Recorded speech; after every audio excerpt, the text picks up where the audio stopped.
time to announce tonight's starting lineup for the visiting Birmingham Legion FC. The goalkeeper, number 1, Matt Van Okel. Defender number 21, Zach Araba. Defender number 22, Matthew Laurent. Defender number 33, Kyle Culberson. Defender number 96, Tyler Turner. Midfielder number 2, Marcos Ugarte. Midfielder and captain, number 5, Mikey Lopez. Midfielder number 14, Daniel Johnson.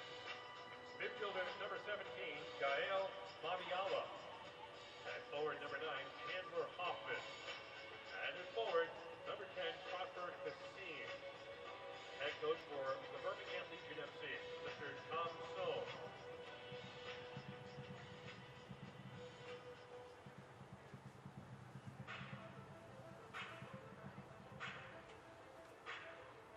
And now, starting for your New York Red Bulls 2. The goalkeeper is captain number 18, Ryan Mira. Defender number 37, Alan Yanis. Defender number 15, John Nealis. Defender number 35, Jordan Scarlett. Defender number 72, Edgardo Rito. Midfielder number 51, Kyle Zayas. Midfielder number 8, Jean-Christophe Kofi. Midfielder number 80, Chris Lema. And forward number 9, Andreas Simon. Forward number 25, Matthias Jorgensen. And at forward number 7, Derek Etienne Jr. Ladies and gentlemen, the head coach of the New York Red Bulls 2 is Mr. John Wallenow.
Raining and cold in Montclair, New Jersey, but it should be a fun one out on the field. USL Championship midweek action. New York Red Bulls 2 for the first time ever host Birmingham Legion FC in their first year in the USL Championship. New York Red Bulls 2 flying high, currently sitting in second place in the Eastern Conference, coming off a come-from-behind 2-1 victory over the Indy 11 on Sunday. For Birmingham, a dramatic stoppage time winner against Loudoun United on Saturday night for their first home win. David Goss and Mike Grella joining you for this one as these two teams come out on the field. And Mike, when we look at these two squads, very excited about the talent on the field. And when you look for Birmingham Legion, the first name that pops up is their first ever signing in franchise history, Chandler Hoffman up top. Yeah, Chandler Hoffman, a guy who's not the most physical guy, but a very crafty striker and very good at scoring goals, which is not easy to do. Third all-time in USL goals scored at 60, chasing Dane Kelly, who scored on this field here on Sunday. On the flip side, Mike, the guy trying to stop him, the captain for New York Red Bulls too, a guy you played with, Ryan Mira. Yeah, I had the pleasure of playing with Ryan. He's a fantastic player, a fantastic person, and he can start for a lot of MLS teams, no question about it. Very high-quality guy. A guy who's had success in this league, winning the 2016 USL Championship as the starting goalkeeper in that group, and he takes over for Evan Loro in this one. Wholesale changes to both of these lineups for the short turnaround coming off weekend games for this midweek matchup. And the second time these two teams have faced, but the first one was canceled because of weather. So the first result between these two teams, and we will see it coming up here on ESPN.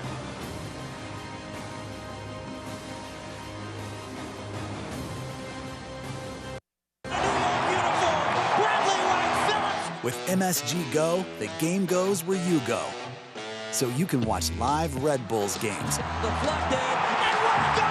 anywhere you want. It's free and easy because if you get MSG, you get MSG Go. Watch your favorite team wherever you are with MSG Go, presented by Lexus. Download it for free where you get your apps.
Gets it back. He will take a strike.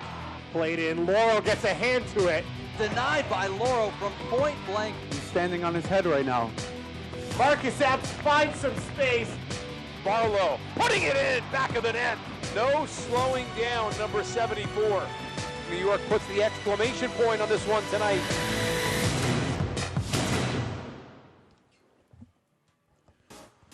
These two teams are out on the field and ready to go for this one. The second time these two teams have faced, the first one didn't count, so the result here will be the first one between these two sides. Tom Sohn bringing his new team in here. Wholesale changes from Saturday night, and a big change in warm-ups. An injury to Mattia Laurent means that Joe Holland will get the starting spot, number 8, which probably means this formation changes, maybe a 5-man backline, maybe a 3-man backline for this one.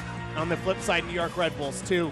Complete change to the front three. Derek Etienne Jr. and Andreas Ivan will flank the young designated player, and Matthias Jorgensen. From the MLS side, Kyle Zayats, number 51, steps in to that central midfield for John Wolanek's side. Mike, John Wolenek, a guy you've known for a while. Yeah, John's a great, fantastic coach. You know, even speaking to Tom before the game, he mentioned that John's teams always stick to the game plan, and that's what makes them really solid. So they have a lot of character, and that comes through John. John played with Mr. Tom Sohn in his second year in MLS in Chicago. Tom Sohn been around for a while. Yeah, he's been around for a while, and he's a fantastic guy. I had the pleasure of meeting him last year at Columbus, and he's a really great guy. He's been around for a long time. Our head official, Thomas Snyder, for this one, as we are ready to get kicked off. A light rain here in Montclair, New Jersey. We expect it to hold off from the heavy storms like the ones that ruined the first matchup between these two teams. New York Red Bulls 2 sitting in second in the Eastern Conference, the Birmingham Legion in ninth in the East, but on a 4-game unbeaten run.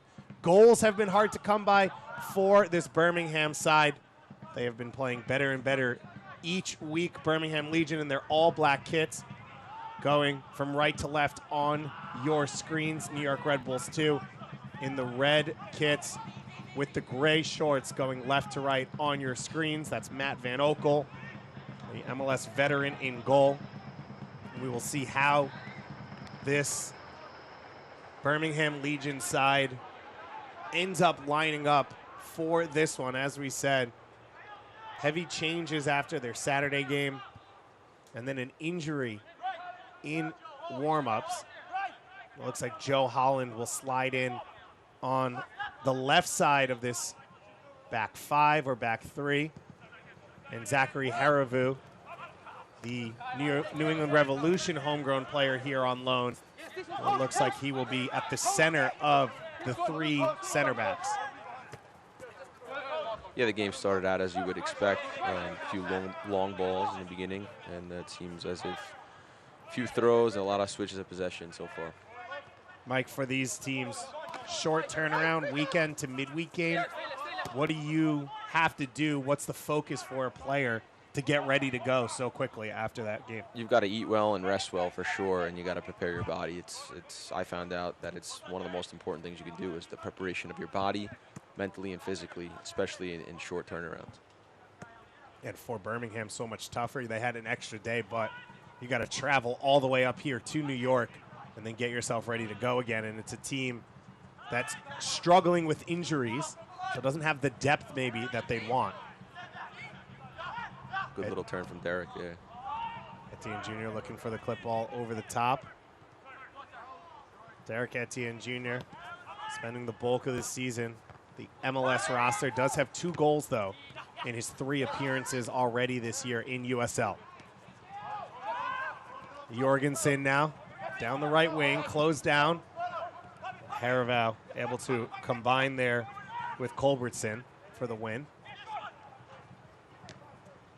Sean Nealis puts that one all the way back to the goalkeeper. Mike, you come into a game, you prepare on the day before the game how you're going to play, where guys are. As we see this one come through here for Lemma. Lemma trying to cut it back. Finally able to sneak through for Andreas Ivan, and Van Oekel makes the big save. A little bit of a mistake there at the back, but it's what Red Bull do well. It's fast, it's in your face, it's quick pressure, and they get a turnover right at the top of the box there. And for Ivan, pretty good strike as well. And that's where you're taught to hit it into the far post as hard as you can. You get a rebound or you get a goal there. Andreas Ivan here might strike the ball better than anyone in Red Bull, the entire club, when he can get openings. Lemma there has it knocked away from him. Tyler Rostek, our assistant referee, waves. It'll be New York possession. Edgardo Rito playing along the right side with Sean Nealis, Jordan Scarlett, and Alan Yanez along that back 4. Chris Lemma sitting just a little in front of Kofi and the Red Bull Academy graduate. Kyle Zayats is another shot on goal. Van Oekel knocks this one down and then able to cover the rebound. Really good start here from Red Bull. Really, really up there in their own end and forcing turnovers, forcing shots. Good little knockdown and a really good strike. In those situations, a volleyed ball there, you're taught to just hit the target, and keeper makes a relatively good save. Kyle Zayats there. His first career start in this one. But I was going to ask you, Mike, injury in warm-ups. It changes the personnel. How much does that affect the rest of the team now? Trying to adjust right off the first kickoff. Yeah, it does. It does a little bit. I think that it depends who the player is for sure, because some players obviously are more important than others, and I think it also depends on who the replacement is. But for the most part, you'd like to think that the guy coming in is the player replacing him is he knows exactly what his role is and exactly what he needs to do on the day. so it shouldn't affect them too much. Culbertson knocks that one down, flicked over. Scarlett misheads that one, but able to run it down himself. Birmingham Legion, first year in existence, established in August of 2017. They made their debut this March to open the season as Van Oekel has to come out, and this time he takes it right in front of Matthias Jorgensen. Another really good bit of play there. They get the ball down. It's a quick turnover, bang into the middle of the field, goes straight back across to Derek. Derek puts a really good ball across. Asked a lot of questions to the defenders and the goalkeeper there. And John Wolenek said he was happy with the performance on Sunday from his team. Felt that they were solid, but maybe didn't have the pop that we're seeing right now. This has been a very Red Bull start to this game. Really good start. I'm really happy. The last game I did, it was not such a good start. It was pretty slow, and it made it difficult. But this has been a really good start from them, and I think it had a lot of it as a player has to do with the atmosphere. You know, the field is perfect, and there's this little bit of rain, so the ball's just zipping around. So this is what players get excited about. You are very in the pro water the field before the game camp. What's that? Are you pro water the field before the game? Absolutely. I think when Lloyd Sam was part of the club, he used to always joke around about, or used to always have critiques about how wet the field should be. And it was really funny. So it's true, though. It can be too wet, but it's wet is better than dry. Etienne looking to start the counterattack right away. A couple step overs from him. Zayat's put under pressure by the captain, Mikey Lopez.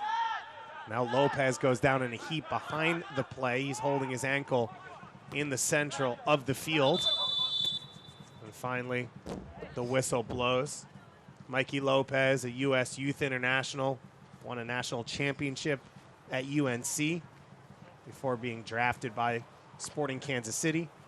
Spent a few years with Sporting KC as well as NYCFC here in the New York, New Jersey area. Spent last year back in his native Texas with San Antonio. Wearing the captain's armband for this one, as we said. Already some injuries. Daigo Kobayashi, who started in the last game in central midfield, on the bench for this one. You have to think for Tom Sowen, a guy like Kobayashi, 36 years old, probably not going to start and go 90 on Saturday and then Wednesday as well. Yeah, it becomes more difficult the older you get, and your body takes longer to recover. I found that as you get older, it felt like you had all your speed and physicalities and mental awareness at the game. I just felt like it took a little bit longer to recover. So I think there's the difference in the recovery. And this, a very experienced team for Birmingham Legion, a number of guys who are deep in their professional careers, which you don't always see around USL, but Tom Sowen has been basically managing teams for 40 years now around the U.S., and he brought in guys that he's worked with before.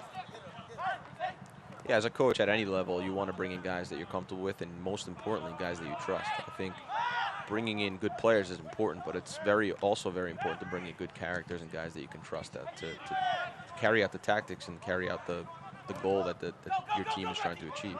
And Tom Sowen said, you know, they started out the year with back-to-back losses, including struggling through their first 4 games to even score a goal at home, but felt like the group stayed together, stayed positive because of that experience and those personalities he brought in. And now they're reaping the rewards. This 4-game unbeaten run.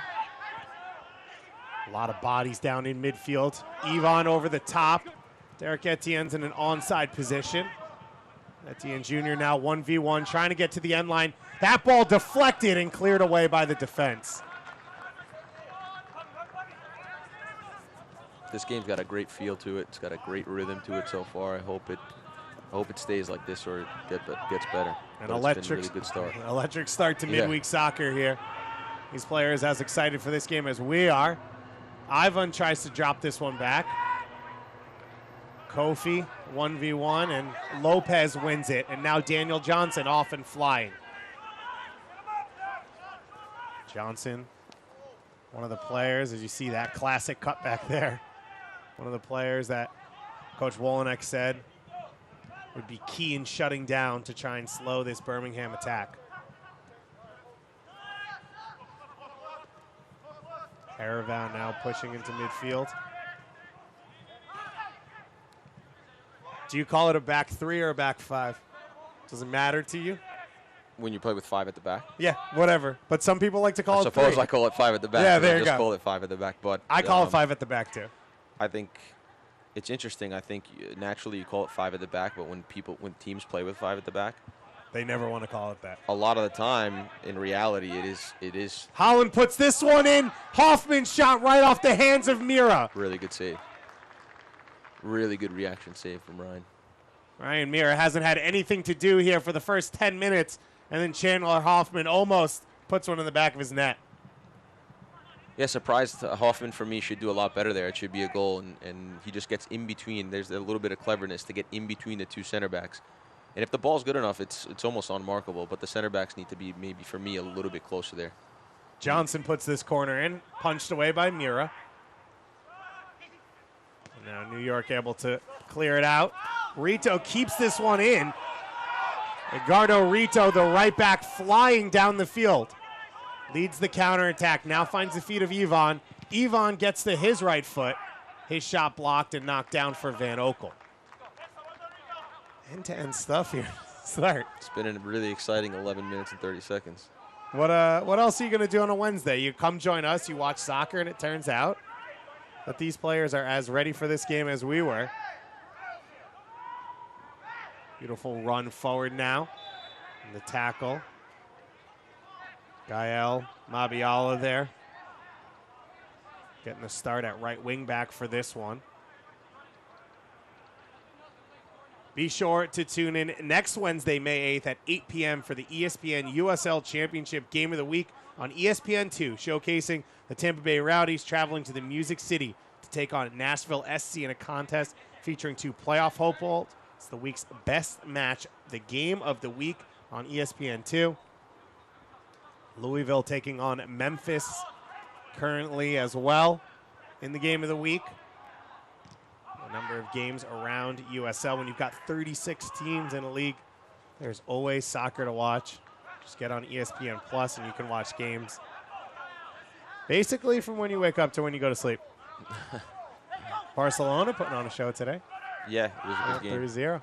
It was a good game and really experienced and professional performance from them. The old lady doesn't get in the semis this year. No, she doesn't. It was, and that on the other end was very unprofessional and poor performance in my opinion. But Ajax is, credit to them, really fantastic this year.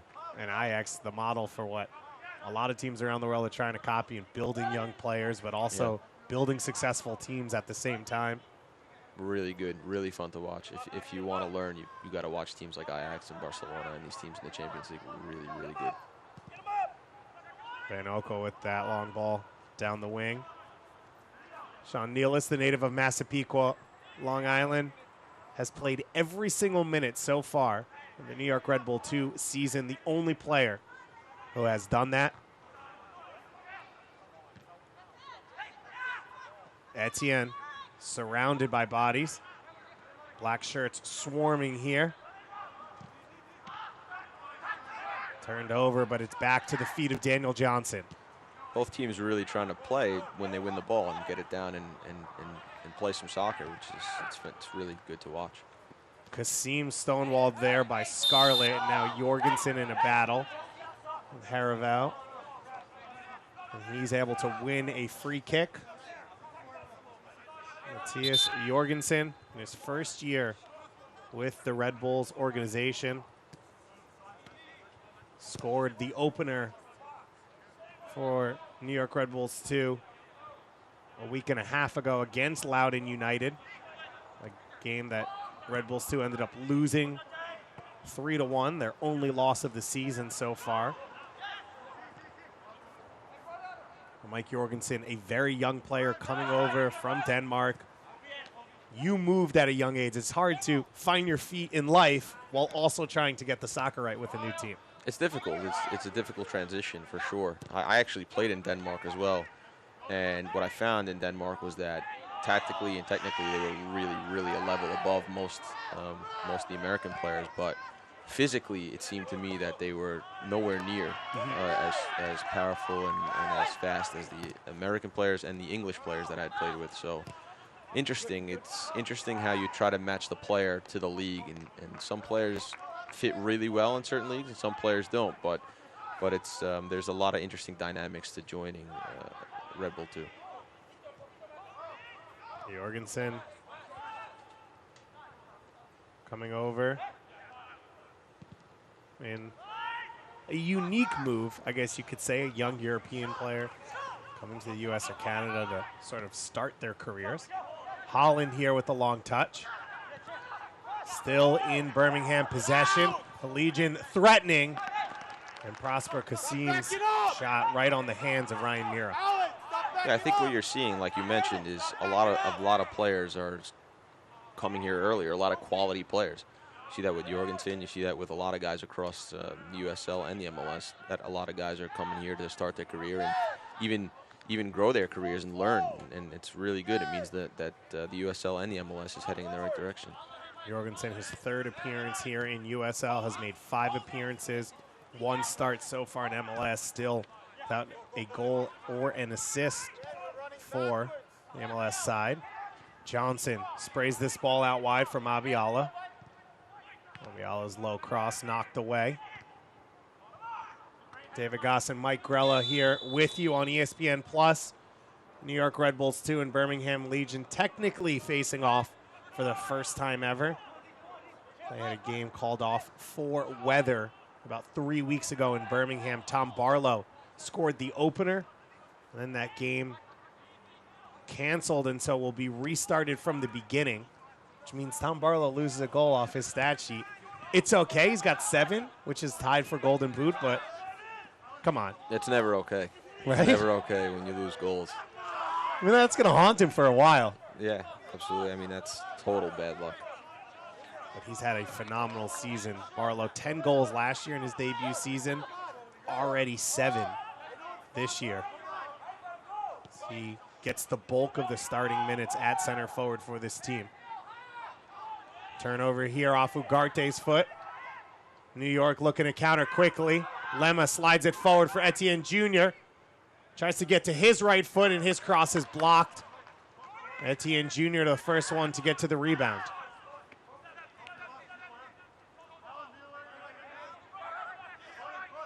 Etienne Jr.'s had a couple opportunities now, Grella, to get into that right channel. Hit one dangerous cross.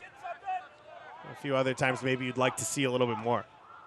Yeah, he's taking guys on well, and he's getting down to the sideline and trying to get crosses in. You'd like to think that if he gets a couple more chances, he'll really get a good chance in there, or get a chance for himself, or get a cross in for someone else. But I think he's been aggressive and done well so far with his 2 chances. Lemma's cross is blocked into the safe hands of Van Oekel. Chris Lemma getting the chance to play basically the number 10 position on this team as Jared Stroud gets a little bit of a rest. Coach Wolenek has a lot of players at his disposal, but a lot to deal with as well in moving all those players around.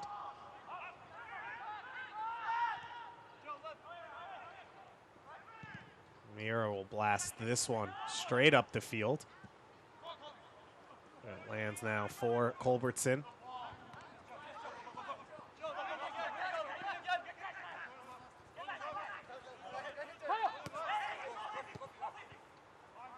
Joe Holland, the late addition for this game. Hofstra teammates with Sean Nealis of New York Red Bulls 2. Holland's been active so far at the tip of that Birmingham Legion midfield. Yvonne turns it over. Turner trying to go the other way. And now finally Daniel Johnson in possession, charging forward. Got a number of red shirts in front of him, 2 teammates. Lays it for Kasim. Prosper Kasim now. Drops it back for Holland. Holland trying to slip one through. The on-running Lopez. And New York able to defend. Really good idea there with that through ball and good patience on the wing here. You can see that Birmingham playing with a lot of experience. Play some good stuff so far. Yanez flying forward. The left back.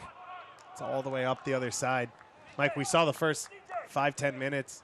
Birmingham try and play out of tight spaces, turn it over a couple times. But it seems like they've stuck to that. They haven't gotten nervous, which you see a lot of teams do against the press. And now we're starting to find some success. No, it looks good, and they're hitting on the counter, and both teams are sort of hitting on the counter. The thing that you don't like to see, for me personally, as a player, and I'm sure coaches don't like to see this, is these cheap giveaways. You see a lot of them, and it gives the opponent a chance to capitalize and really change the game with a goal or with a chance. And a lot of them are really cheap giveaways where the ball's being forced and it doesn't really need to be. It's decision making or it's technique? In my opinion, I think a lot of these players have really good technique, and I think that most of it is decision making and making the right play at the right time. I think is the most important quality to have as a player. It's one of those things we talked about before the game. Yeah. You know, you look around the world and there's talent, athleticism, technique, everyone training from the age of 5. But you were talking about that last final moment, whether doing too much or too little, understanding that final little piece of your decision making, your soccer IQ is what takes a lot of guys to the next level. In my opinion, it's most evident on counterattacking situations. You'll see a lot of counterattacking situations, certainly against Red Bull, and because of the way they press and the way they play, and you'll see that a lot of teams don't capitalize on their chances against them. You'll see Luis make a lot of big saves sometimes, but it's those moments where you just need to find your guy and run hard in behind the other lines and make the right decision at the last minute. You'll see a lot of the better teams will always finish with a chance or a goal or something, and you'll see here a lot of breakdowns in the USL and the MLS. You'll see those situations break down more often than not because players trying to do too much, but they don't need to do as much as they think they need to do. It's sort of just staying in your lane, making connections to the passes, passing at the right time to the right guy in the right moment, and that's how chances are created. You can follow New York Red Bulls 2 and the Birmingham Legion the rest of the season on ESPN Plus, home to USL, MLS, UFC, and more. Join the over 2 million sports fans who have already discovered ESPN Plus and watch the championship live every week. Sign up at espnplus.com. You can watch plenty of soccer there. We see some of the best young players and experienced players in the U.S. and Canada playing in this league. Already mentioned guys like Diego Kobayashi, Eric Avila, who was a long-time U.S. youth international player on the books at Santos Laguna, Toronto FC, Chivas USA. Diego Kobayashi, who we mentioned, who played some of the best teams in Europe. Derek Etienne Jr. in one-on-one now, and it's an easy one to slot by Van Oekel. Great finish from Derek. I mean, those are not as easy as you think, as you often think. Derek Etienne Jr. in his 4th appearance in USL this season with his 3rd goal of the season. You mentioned those giveaways. This one here, Etienne Jr. recognizes, jumps the pass, and then in one-on-one. Yeah, really, really dangerous pass across the back. I don't see any benefit to pass the ball there. But, again, really good finish from Derek, really good anticipation. It's exactly, I'm sure, what John Wolniak's looking for from his striker there. Derek Etienne Jr., a bright start to his 3rd year of USL play. As a part of the championship double winning side in 2016 for New York Red Bulls 2, and puts them up 1-0. And Mike, for this Red Bulls 2 team, getting a lead rather than playing from behind is so huge for the style they play and the ability now to put pressure on Birmingham. Yeah, I can certainly attest to that.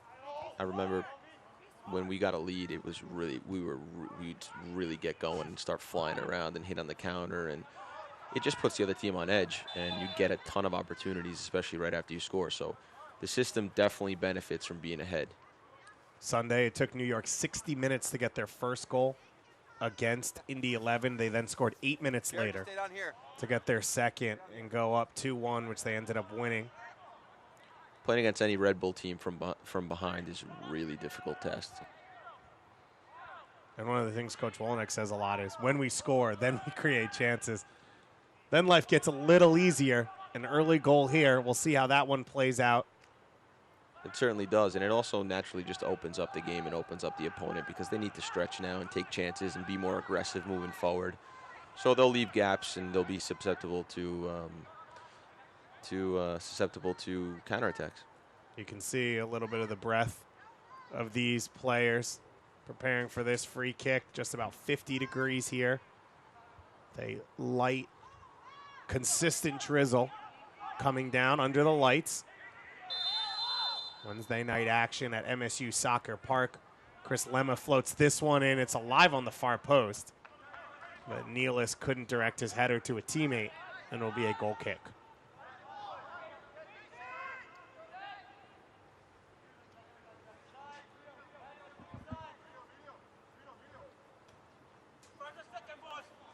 An open header there for Nealis, but couldn't. Sort of behind him, really difficult. You know, he tries to sort of get the back of his head on it, but it's kind of mistimed, misjump run there. So Thompson now in this one. Mike, it's only 25 minutes in. You give up a goal. Does he change anything? As Jorgensen's off and running now, and for the early ball, it's blocked? Or do you try and keep things simple for the first half? I think for sure it's too early, and I think they've done well, so I think you'd be crazy to change anything now. They look like they're playing well. I think there's a fine line when you want to play, like that pass across the back. I know you want to play, and I know you want to do the right thing and stick to the game plan, but I think some of those passes are sort of too dangerous, and you don't need them. Haravu there, flying into midfield. But they've played well. Birmingham, a bright start. Chandler Hoffman had the best look of the game for the away side in about the 10th minute. Ryan Mira, a reaction save on his own line, was able to keep the game level. New York Red Bulls, too, now leading to a solo effort goal by Derek Etienne Jr.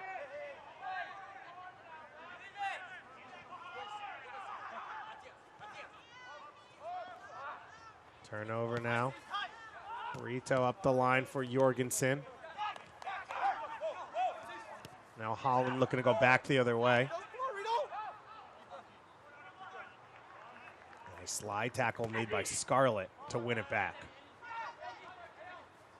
Yvonne turns on a dime in midfield, trying to get away from black shirts, and finally gets a teammate. The one thing you do see is when the weak-sided midfielder or the weak-sided winger tucks in to get the ball in the midfield there and turns, he doesn't really have an option here, and so you'd like to see in a perfect situation, you'd like to see the left back getting up the line. It would create and open up a lot of space. Chance here for Birmingham.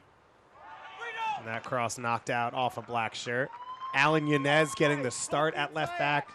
More of a natural right back, but can play on both sides. This New York Red Bull 2 team basically has 4 right backs on their books and no left backs. And you see that one go off Joe Holland.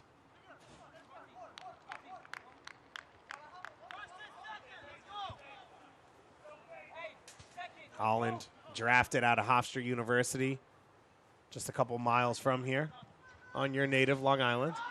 Yeah, that's right. Mine as well. But that's you're right. You're a more notable alumni I'm not sure of the about region.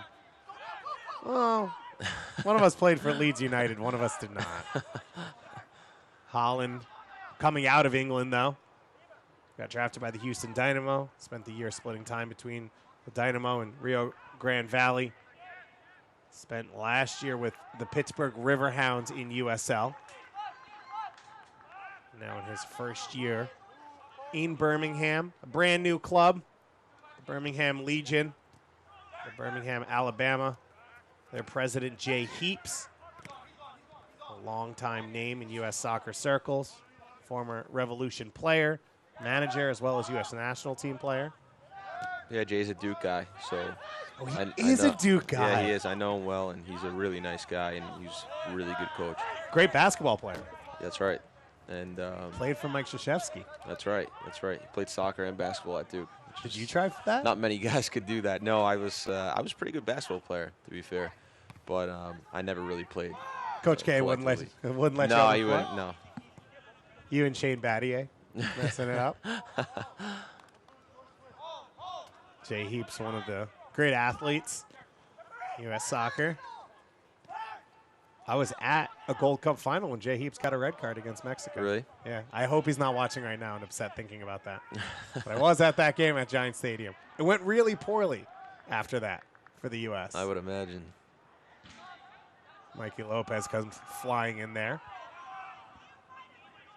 But, you know, is that ideal July noon kickoff at Giant Stadium with 87,000 Mexico fans. Lemma able to beat one tackle, looking for the through ball. And now Daniel Johnson trying to break the other way.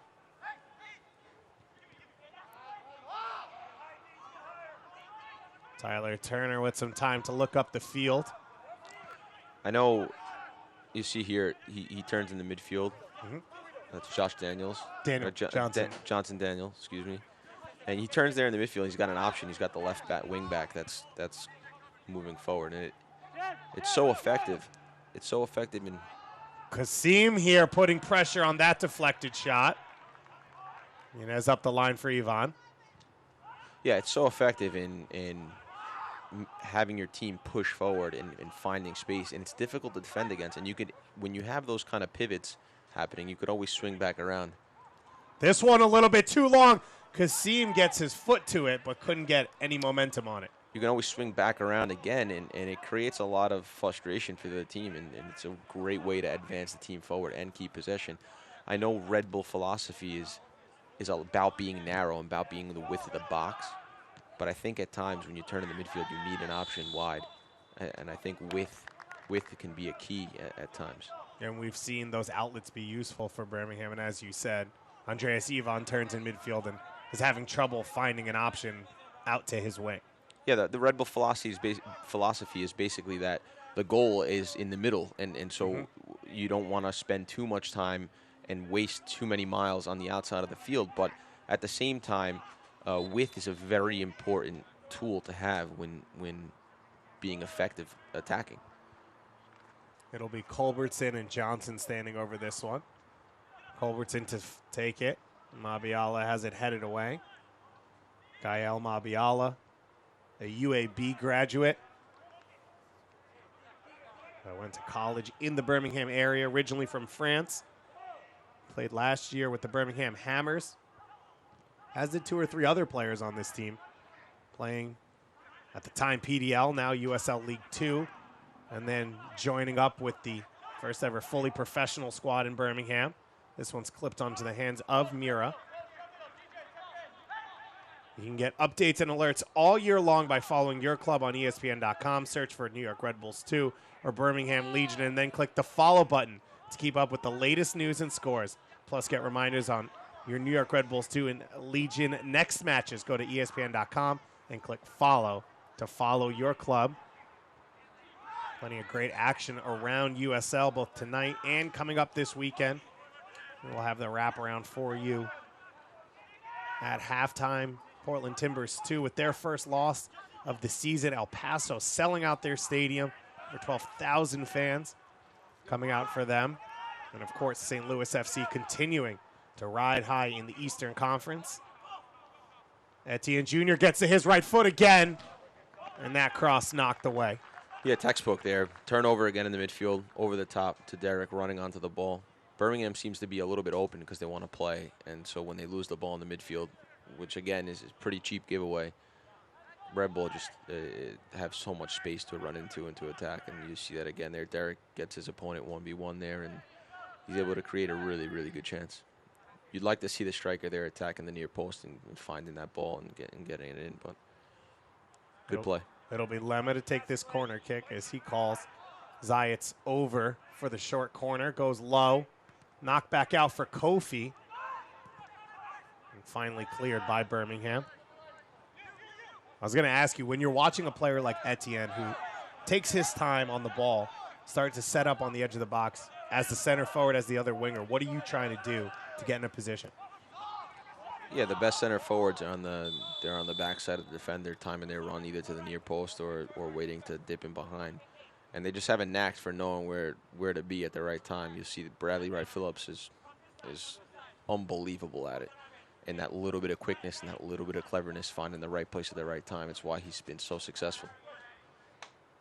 This one called offside on Etienne Jr.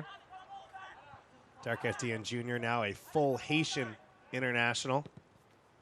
Becoming a star for his parents' country. Etienne Jr. born and raised here in the U.S. Following in his dad and uncle's footsteps. And joining up with the Haitian national team, Zachary Harivu, the starting center back for Birmingham Legion, also a part of the Haitian national team. Harivu, born in Japan to Haitian and Japanese parents, and came to high school and grew up here in the United States, so was eligible for both Haiti, or all three of Haiti, Japan, and the U.S. As Rito comes flying forward. Space now, gets it on Jorgensen's foot, and he couldn't direct it on goal. Ricardo Rito has been bombing forward from that right back spot all game. Got his best look of the game, and it goes off the foot of Jorgensen. Yeah, Jorgensen that time's in the right place. He just doesn't get the finish. And I've been there before where you really just want to score so bad that that just nothing goes right. This one over the top. Jorgensen in a foot race. Tries to cut it back for a teammate. And now his head in his hands. Griller for a young center forward just looking for a chance. How do you stay focused if you're Jorgensen and right now you just can't find the back of the net? It's difficult, and you feel like things are going against you, and the energy you let off sometimes that you feel like you're getting the bad end of the stick or the short end of the stick.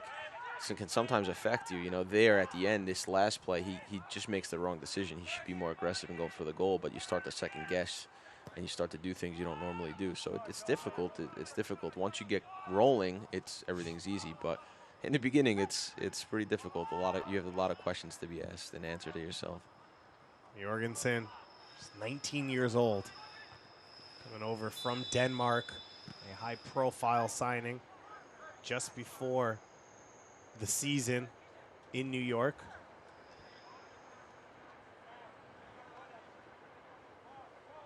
A lot of the scouting on Jorgensen was done when he was playing for the Danish U18 and U19 teams. I've been impressed with Rito as well.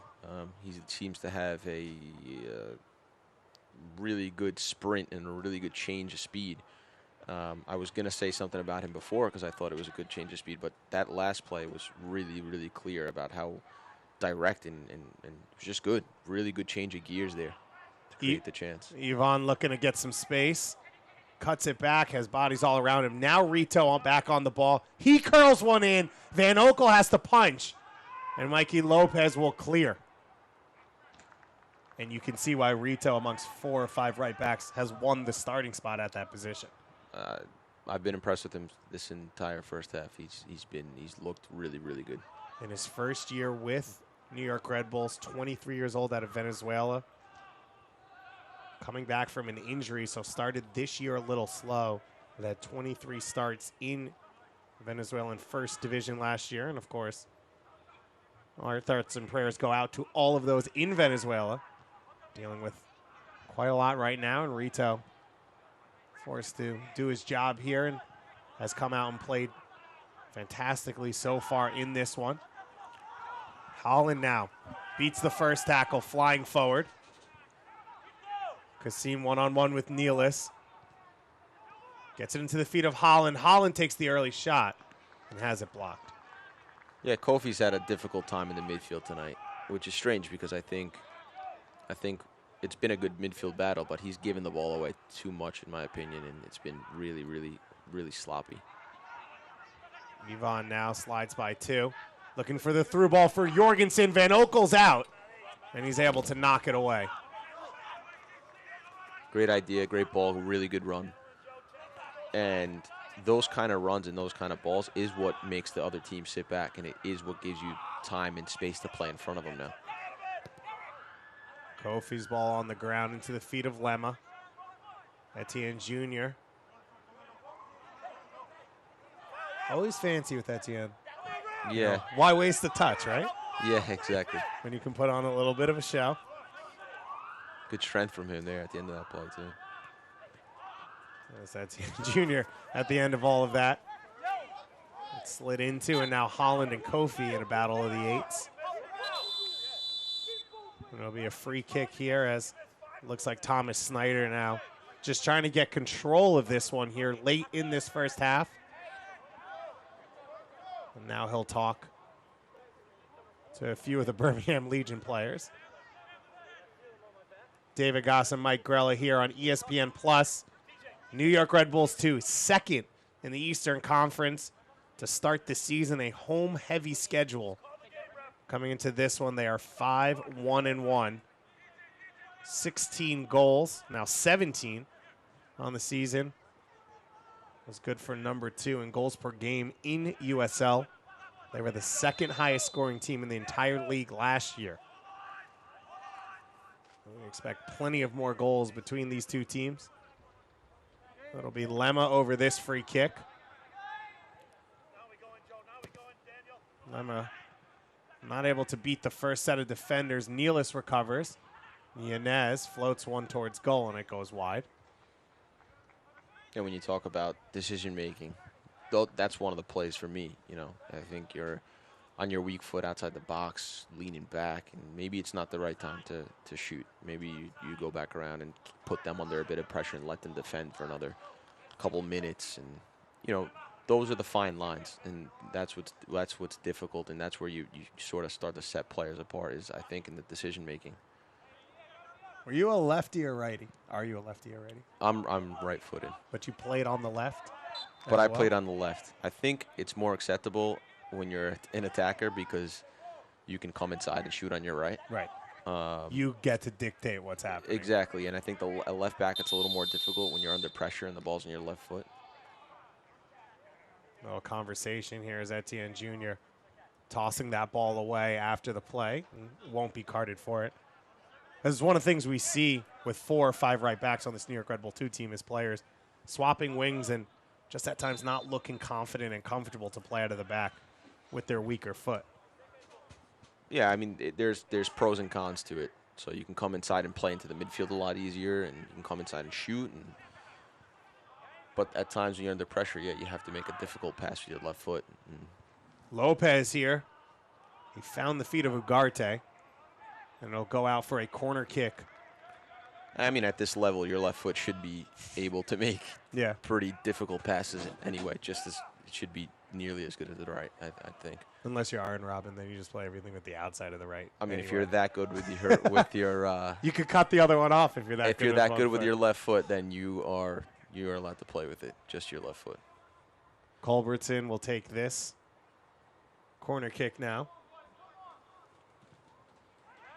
Hit to the far post. A chance, and Mira punches it away. Second opportunity, and it's knocked out. That looked like a really good planned set piece. Got some really wide open space at the back post there and hit it really, really well. Hit it just unlucky right at Ryan. Chandler Hoffman right now cannot buy a goal. As this one's headed down at the far post. Mira comes out, and it takes a final touch off a Birmingham Legion player. Yeah, some of the collisions that these goalkeepers get into, they're certainly missing a few screws upstairs to be goalkeepers. I mean,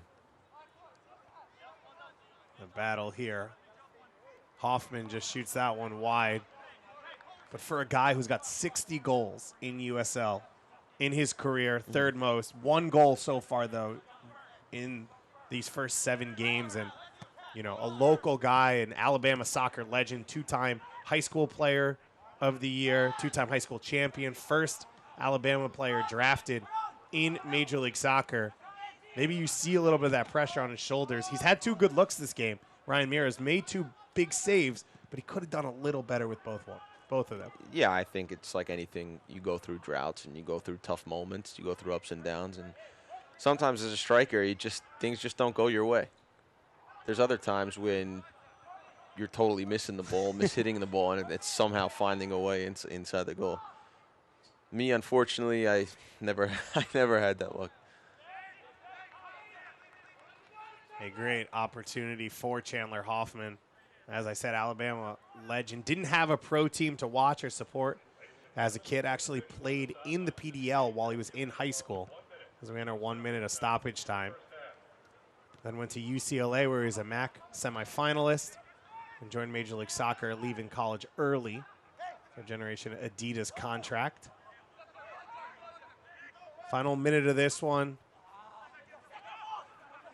Mike, when you look from Tom Sohn's side, coming off the field, what's he going to be saying to his team, which gave up a bad goal, but otherwise are playing even on the road?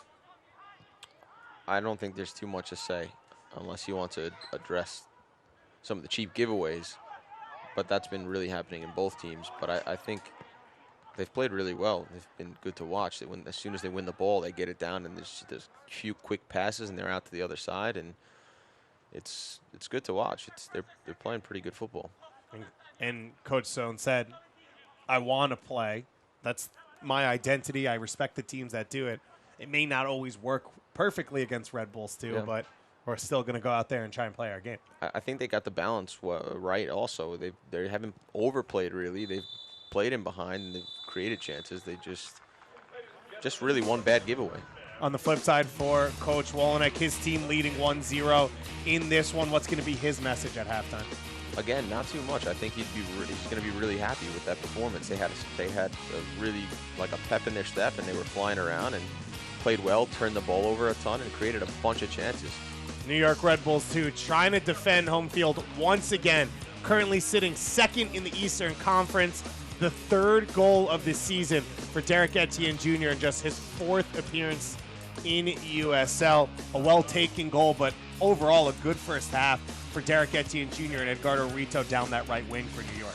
Yeah, the wingers have had a really good wingers, and I guess the wing backs or the outside backs have had a really good game. It's just been open, and it sets up for them. We've got a good one here. We expect plenty more action.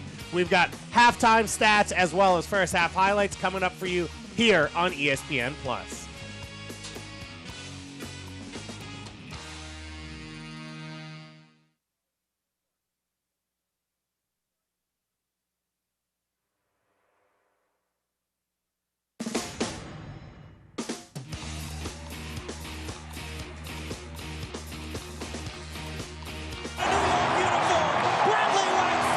With MSG Go, the game goes where you go. So you can watch live Red Bulls games anywhere you want. It's free and easy because if you get MSG, you get MSG Go. Watch your favorite team wherever you are with MSG Go, presented by Lexus.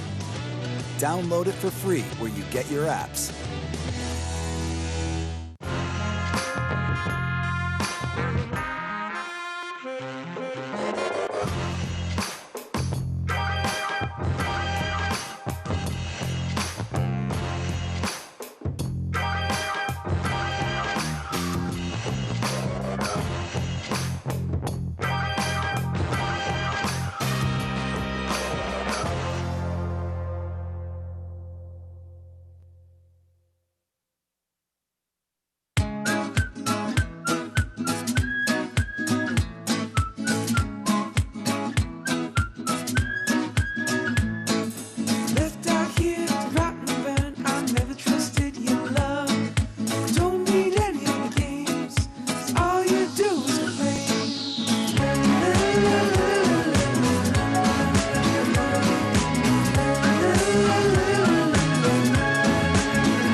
The rain continues to fall in Montclair, New Jersey, and it has not dampened this game at all. An electric one between New York Red Bulls 2 and Birmingham Legion FC on ESPN+. David Goss and Mike Grella with you.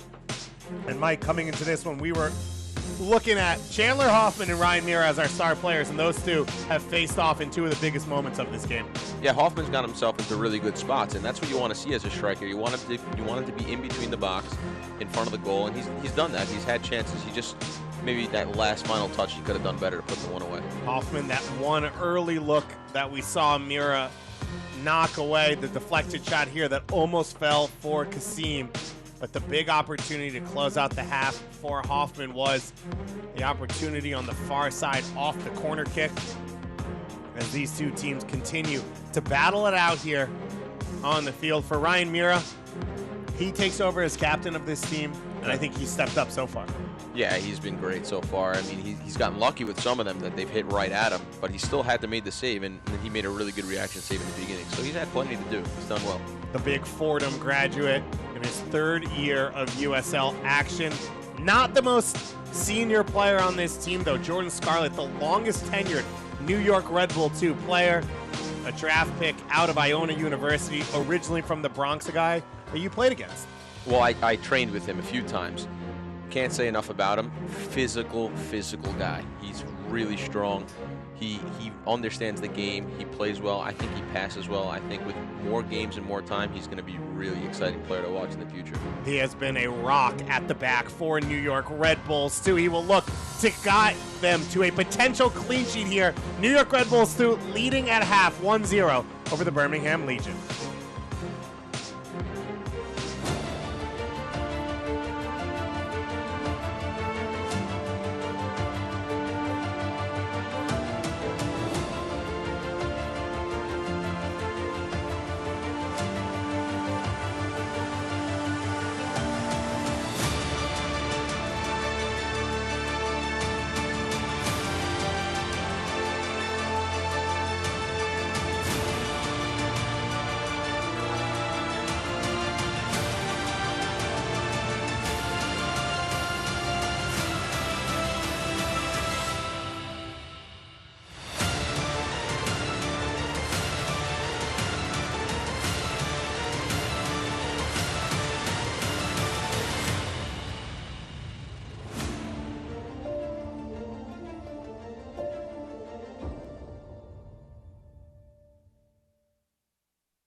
Now Morton's coming up, it's headed and in.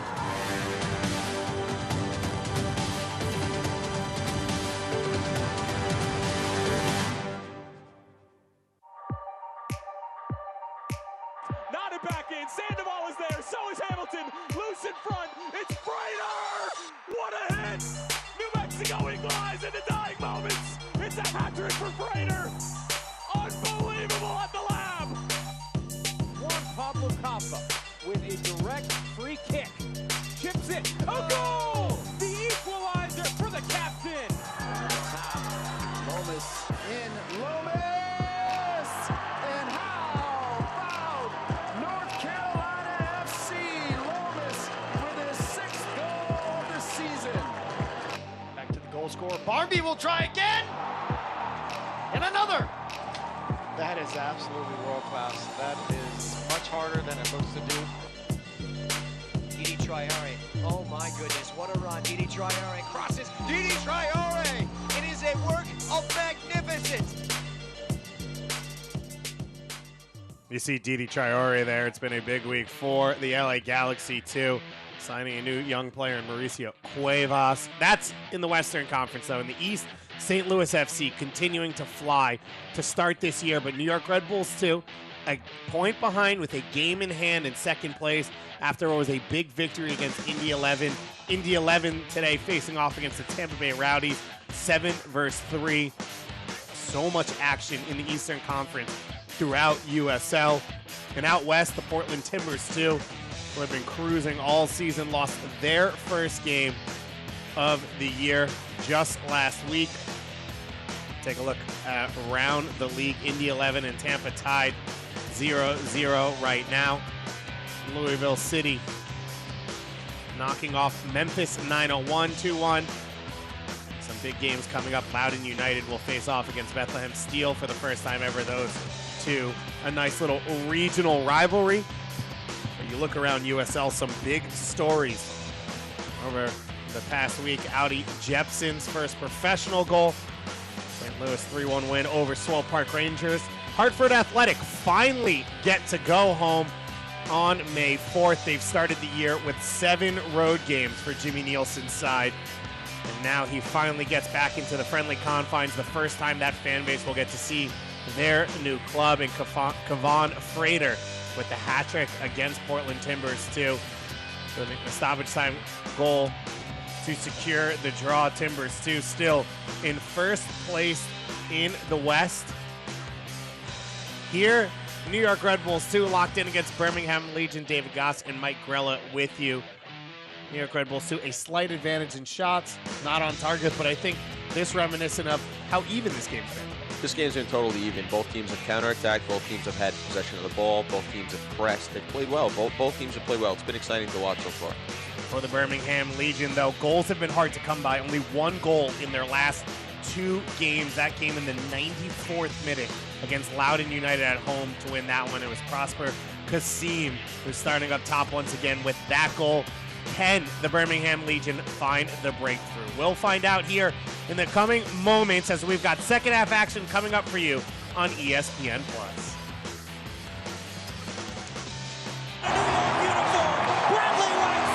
With MSG Go, the game goes where you go. So you can watch live Red Bulls games anywhere you want. It's free and easy because if you get MSG, you get MSG Go. Watch your favorite team wherever you are with MSG Go, presented by Lexus. Download it for free where you get your apps.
The fans braving the conditions, 50 degrees and raining. The diehards are out for this one. New York Red Bulls 2 against the Birmingham Legion FC. David Goss and Mike Grella with you. And Mike, New York Red Bulls 2 came out flying. Absolutely came out flying, and it just shot right out of the gates, and both teams have been great. Matt Van Oekel had to make 2 or 3 big saves, be aggressive off his line early on. For Ryan Mira, a quiet opening 15-20 minutes, and then he was called immediately into action on this dangerous ball. Yeah, he's been pretty busy here. Hoffman there can do better, but it's still a good reaction save, and even on a few of these, he's been calling to action, and he's done really, really well. Ryan Mira not getting a lot of minutes day in and day out with New York Red Bulls in MLS or USL, but he has been alert so far, wearing the captain's armband against the Birmingham Legion when he's had to be. And then on the flip side, New York Red Bulls, too. You know they want to press. You know they want to create mistakes. Derek Etienne Jr. creates and scores his 3rd goal of the season. It's what we're taught there and what we practice and what Red Bull has practiced. Anticipating that, winning that, and a really clean finish at the end. Derek Etienne Jr., 4 appearances this year and 3 goals. It's a pretty good rate. Yeah, fantastic. He's loving life here. He's been dangerous all game, creating opportunities for his teammates and finishing that one off in the 24th minute, the lone strike of this game to separate these two teams. The first time ever Birmingham Legion traveling up to New Jersey to face off against New York Red Bulls 2. For the Red Bulls 2, some off time now after 2 games in 4 days. They face off against Ottawa in a week on the road, an early kickoff for that one, and then 10 days off before they go up against the Tampa Bay Rowdies, followed by North Carolina FC. Those 2 teams sitting right behind New York Red Bulls 2 in the Eastern Conference standings. On the flip side for Birmingham, new versus new as they go to face Memphis 901 in their first year in their next game, and then they face off against Louisville City, who they've already beaten, the defending 2-time champions this year, 3-2 earlier in the season. For Birmingham, their first year, it's been up and down at times, but a team with a lot of experience, especially that man wearing the captain's armband today in Mikey Lopez. They've got experience in spades on the bench in Eric Avila, Daigo Kobayashi, as well as Eddie Opoku, a guy you played with in Columbus, who's a speed option on the wing off the bench. We might see if this team continues to trail. Yeah, Rick, Guyanese, I guess you'd say, and fantastic speed, fantastic player, young guy, really great intentions, trains really well, and he just needs to find that final product, and he'd be fantastic. As Tom Sohn put it, the happiest guy on the soccer team. He really is. He really is a happy guy, and he has a an organization or a non-profit, I think, that he does, and he's just a really good kid. A lot of potential changes on the bench for the Birmingham Legion. Matthew Laurent, who was in the starting lineup for Birmingham, injured in warm-ups, so Joe Holland replaces him. So only 6 players on the bench for Birmingham in this one. Of course, not a huge issue. They're only allowed 3 subs, but it will change how Tom Sohn handles the rest of this game. It was Joe Holland, number 8, who you see in central midfield, who stepped in to the starting lineup. That last play there from Birmingham, the defender takes the ball down under a little bit of pressure. He's still being put under the pressure. He turns, finds an outlet, and they get the ball and they advance forward. I think it's really important to note that defending is not, for me at least, it's not about just winning the ball or sliding into challenges and defending your goal. It's about maintaining possession of the ball for your team. So you have to win the ball, obviously, and then you have to maintain possession of the ball. And that's changed a lot over the last even just 10 years, where it used to be defenders were there to win hard tackles and hoof it up the field, and now you play through their feet to build the attack. Yeah, I think the best defenders in the world also are good with the ball. And it's not just good passing or good control. It's they know when to take the ball down and when they're not in just a clear mode. The best defenders know how to do that, and they know when to do that. I know personally when I would close down a defender, if he was comfortable on the ball and didn't pass it right, didn't kick it right away, or didn't clear it right away, it was a tough day for me because I didn't know what he was going to do, and they're difficult to play against, and you have to run a lot more against guys like that versus defenders who just cleared it. I love playing against them. You give them a little bit of pressure, and they just kick you, either give you the ball or they just give it back to your team, and you don't have to run anymore. Birmingham turning the screws here as they are able to pressure a little bit higher against New York Red Bulls too. They win the throw-in. This is my favorite thing to do with you because I expect the accent to come out. Who's the best defender of all time? Best defender of all time. There's so many, but it's got to be, in my opinion, it's between Fabio Cannavaro or Franco Baresi, I think. I actually thought chance to get to the end line here for Birmingham. Not surprised it was 2 Italians. I thought Maldini's name would sneak in there at some point. Yeah, I think when you talk about defending, it's got to be an all-time greats. I think it's got to be an Italian, right? It's just that's. And what if I said currently best defender? Of course. Currently, got to give me a few minutes to think about that one. Lopez floats this one to the far post. You have time.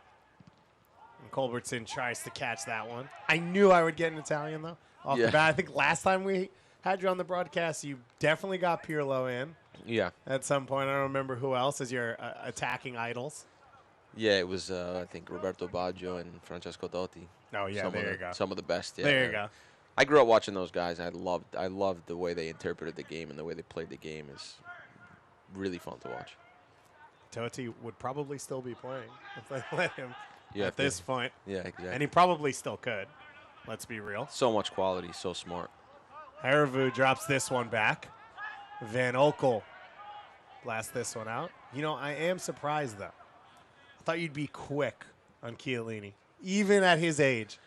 I'm impressed that you didn't immediately just say. So a lot of people who know that I like Juventus and I watch a lot of time football always say to me, "Oh, well, what do you think of Chiellini? How fantastic is he?" And I'll tell you what, I see he's a great defender and he's a warrior-like guy and really awesome, a great guy to have in your team. But when you play with only 4 at the back and he's one of the center backs, he becomes a little bit of a liability because he's not great in the ball, in my opinion, and he's also he creates a lot of fouls, you know. But when you play him when there's 3 center backs and he's one of the center backs to the left or the right of the center, you know, who is usually Bonucci, then he's fantastic. He's one of the best in the world. Wow. You are on record now. This is recorded. Yeah. You're out there in the world. It's okay. It's what I really think, you know. Better hope Chiellini doesn't hear this one. I don't mind. Culbertson knocks that one down. Maybe later we'll talk about the ability in Italy as Jorgensen goes up the field, cuts it back, and it's deflected away. Jorgensen continuing to find openings. That final product just won't come for him. I think you're seeing the. Oh, here's the. I think you're seeing the same thing over and over again. I think you're seeing these giveaways or these turnovers, and then you're seeing Birmingham that's wide open, and there's huge spaces to run into. Jorgensen runs into that. He actually makes the right decision. There's an open man in the middle there, and he tries to play it across, but just doesn't go his way. It'll be Lemma to take this in-swinger. On the far post, Scarlett can't win the header. Still alive for New York, and then Mabiala comes flying through. Now Ivan with the shot, and Van Oekel had to hold it with red shirts around him. Pretty impressive strike there. He's, doesn't really have a run-up to that. I think we said it in the first half. I think Ivan might be the cleanest striker of the ball. He does. He really good technique there. If that takes deflection or the keeper's not ready, that's... Van Oekel with the turnover right off his punt to Etienne Jr., and he's fortunate to see that one go out over the end line. And it'll be New York throw now. Our head official for this one, Thomas Snyder. Matt Van Oekel in goal with that rearranged back line. Right wing back in Gael Mabiala, Tyler Turner, Zachary Haravu, as well as Kyle Culbertson. Daniel Johnson playing in midfield alongside Joe Holland, Marcus Ugarte, and the captain, Mikey Lopez. Chandler Hoffman up top with Prosper Kasim. Free kick now will go in favor of the Legion. Rito's been good. Really deceptive speed, get around the player. Seems like an intelligent player. On the flip side for John Wolinek's side, Ryan Mira, the captain, in goal for this one. His second USL appearance of the year. Evan Loro, currently the all-time leader in starts in New York Red Bull 2 history. Bad turnover here off Yanez's foot. Slipped in for Holland. Holland trying to find a teammate, and it's cleared away. And then Lopez's tackle will push it out. Yeah, Coffey's having a difficult night, I think. A little bit unlucky, too. But Mikey Lopez just smashes him there in the tackle. Mikey Lopez definitely happy to do that anytime it's required. Oh, sure. In that midfield. Lopez, a hard-nosed defensive player. Facing off in midfield, along against Kyle Zayats, Jean-Christophe Kofi, and Chris Lemma. Attacking three of Andy Ivan, Matthias Jorgensen, and Derek Etienne Jr. For New York Red Bulls 2, a full rotation of that attacking front four from Sunday, where Tom Barlow scored his 7th goal of the season. Jared Stroud had a goal, and Vincent Bezecourt was shortlisted for USL Team of the Week. So you've got a lot of talent there. You take it all out, and you bring a fresh front three, and you push Lemma a little bit higher for Coach Wolinek's side. His team hasn't really lost too much. They came out this game, they played bright to start, and they seem to be cohesive pretty quickly. Yeah, no, they look. It looks like they started the second half the way they started the first half. A lot of energy, a lot of turnovers, and created a few chances already. Rito here has some options in front of him. Back to the foot of Zayats. Lemma can't keep that touch under control. And now he'll go down the line for Ivan. Andreas Ivan has had a few opportunities already in this one. His cross knocked down. Jorgensen lays it back. Rito a chance to shoot, and it's just wide of the far post. A deflection. It'll go for a corner kick. Yeah, it took him a little too long to get that thing under control and to strike it. But, again, I think he hit it on the target there, and I think it just took a deflection. But it was one of those moments where you could feel the defender's eyes get big. Like, yeah. Am I about to score? Exactly. Another good play, though. Good opportunity. So it'll be Ivan now to take the in-swinger. As you can see, the rain coming down under those lights here at MSU Soccer Park. Ivan's corner played in, and Nealis on the far post, his first career professional soccer goal. Good for him. Good for the big man. He gets in the right position, and he sends that home. Good center back header on a corner kick. Nealis, the minutes leader for New York Red Bulls 2 in his first year of professional soccer. Rolls to that far post, the lone player there, and he's able to put it into I thought he headed it, but good finish. Really lazy defending, though. Grella-esque defending on that far post. Yeah, absolutely. I'll be honest. I was actually. I wouldn't let a guy run run like that because you were held accountable in the locker room for stuff like that.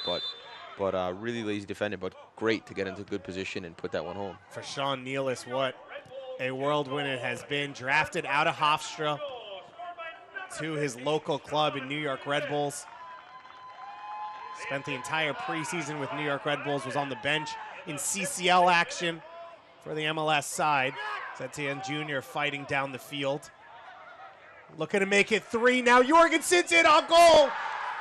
And New York Red Bulls 2, within minutes, are up 3-0. It's exactly what we spoke about and what we said. Once one goal comes, the other team opens up, and you just feel all that pressure, and you start to second guess what you're doing, and you get another. And no one for Birmingham could get it off Derek Etienne Jr. for long enough. And Jorgensen, we've been saying he's looked frustrated, gets a golden opportunity here to put this one in. Yeah, it's a good finish. He keeps composed through the entire sequence, and he hits it pretty good and gets it on the far post there, so it's a good finish. But again, once that first goal comes, you just get disjointed a little bit and a little bit unorganized, and it's tough to play against. Marcos Ugarte coming off for Eric Avila, the longtime veteran who got rotated out of Saturday's starting lineup to the bench for this short turnaround. Immediately put on after this third goal. But as we've said for New York Red Bulls too, they're never more dangerous than right after they score, as Haraval is able to recover there. They scored within 8 minutes of each other on Sunday. It took them 60 minutes to get the first one. They scored then in the 68th minute, and then here, 2 minutes apart between Nealis' strike and Jorgensen's. Yeah. No disrespect to Birmingham, but this is like an ideal training sequence for the Red Bulls. They're pressing, they're creating these turnovers, and with the first or second pass, they are creating chances, and so it's exactly what the Red Bull want to do and what they work on all week. And now for Birmingham, down 3, you have to push numbers forward a little and try and create some chances. Avila gets his first opportunity on the ball. Eric Avila, a name familiar to all of you out there who have followed soccer for a while. USU 17 international, won a national championship at UC Santa Barbara before being drafted by FC Dallas, having a long MLS career with Dallas, Toronto, and Chivas USA. And then went down to Mexico, signed with Santos Laguna before coming back to the U.S. on loan with Orlando. Yeah, another cheap giveaway there. There's no real need for that pass, that technique of that pass. It's difficult, and the risk reward there, it doesn't add up. Who's up and who's down? Where does your club sit? Find out every Monday in the official USL Championship Power Rankings, only on USLChampionship.com. The only place for you to keep up with everything that's going on across USL. Indy 11 and Tampa Bay Rowdy still locked in at 0-0 in their game. Friday night action coming up. Loudoun United against Bethlehem Steel. And as we said, this Birmingham Legion team will face off against the New Boys, their fellow expansion side, Memphis 901 FC in Memphis on Saturday at 4 p.m. And that night, Hartford Athletic with their first ever home game against the Charlotte Independents, who just took Hassan Endam on loan, former New York Red Bull 2 starter, currently on the books at FC Cincinnati, and now will join up in Charlotte. Holland to take this free kick. It bounces wide of Mira's goal. Right idea. I think he tries to skip that on the fast surface and make Ryan maybe spill it or misjudge it, but a little bit far away and a little bit of a weaker technique and a weaker shot from that distance. I think you gotta somehow find a way to get power on it to get up and down, or with the laces, I think, of your foot. Were you a free kick taker? I was good at taking free kicks. I never really took them in the game, but I was always good closer to the goal and just outside the box. I was never really good from distance. Is it a seniority thing on teams, or is it the coach's decision? A little bit of both, I think. Usually falls to the number 10 in the group, or the guy who takes all the set pieces. I've never been really that guy. So, because it's always interesting when you see like 2 or 3 guys talking about it, sitting around the ball, and it's like, what's the conversation there? It's a lot of like, oh, I got this one, and the other guy goes, no, I got it, and and the third guy's like, I think I can score it. So it's exactly what I thought it was. Yeah, it's basically like what you'd see little kids doing in the park. So it's not much more complex than that. And then like 4% of the time someone hits it on frame. Otherwise, it's against the wall or goes over the goal. Yeah, normally in a team, there's 1 or 2 guys that it's, are the guys that are going to take it, are the most dangerous with them. Kasim's cross block there. Prosper Kasim out of Ghana. Spent a few years in Scandinavia before coming over to join the Birmingham Legion for his first year in the U.S. Scored that stoppage time winner against Loudoun United, ripped the jersey off, ran across the field. You got to have a good celebration if you're going to score a stoppage time winner for your franchise's first ever home goal. Yeah, that's right. Like, yellow card, not even mad about it. Yeah, sometimes they're worth it.